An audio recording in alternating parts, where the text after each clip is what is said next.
தமிழ்நாட்டில் 11 லிக்கர் ப்ராடக்ட்ஸ்க்கு வந்து stop sale order வந்து 24 ஹவர்ஸில் வந்து அந்த டெசிஷன் வந்து மாற்றப்படுறது. என்ன நடந்துச்சுன்னு இந்த ஸ்டோரியில் பார்ப்போம்.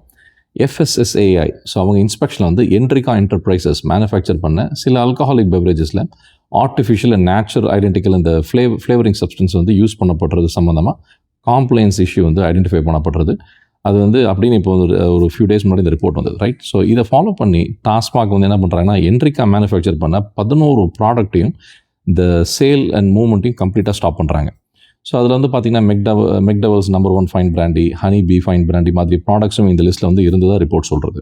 ஆனால் அப்ராக்சிமேட்லி 24 மணி நேரத்துக்குள்ளே இந்த ரெஸ்ட்ரிக்ஷன் வந்து வித்ட்ரா பண்ணப்படுறது. கம்பெனிக்கு வந்து 30 டே இம்ப்ரூவ்மெண்ட் நோட்டீஸ் கொடுத்து அதுக்கு வந்து ரெக்வயர்ட் கரெக்ஷன்ஸ் பண்ண வந்து டைம் வந்து ப்ரொவைட் வந்து பண்ணப்படுறது.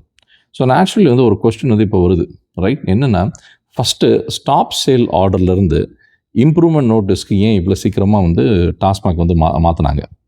இங்கே இன்னொரு பேக்ரவுண்டும் கொஞ்சம் நமக்கு இன்ட்ரெஸ்டிங்காக இது வந்து பார்க்கப்படுறது. என்னென்னா, என்ட்ரிகா என்டர்பிரைசஸ் வந்து இந்த லிக்கர் சர்க்கிளில் வந்து ஒரு பெரிய பாப்புலர் நேம்.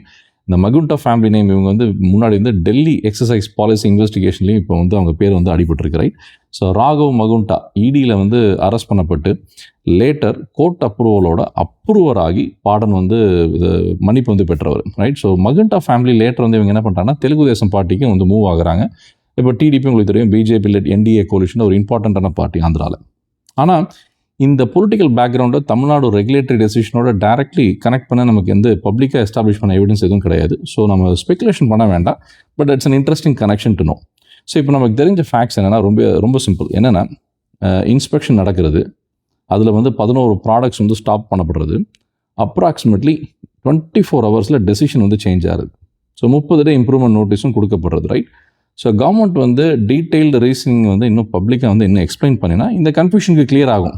ஏன் வந்து காம்ப்ளைண்ட்ஸ் இஷ்யூ வந்தது, எதுக்கு வந்து இமிடியேட்டாக வந்து இம்ப்ரூவ்மெண்ட் நோட்டீஸ் கொடுத்தாங்க அப்படின்னு. ஸோ இது வாங்க பேசலாம். ஃபேக்ட்ஸை பார்ப்போம், முடிவை நீங்களே எடுங்க.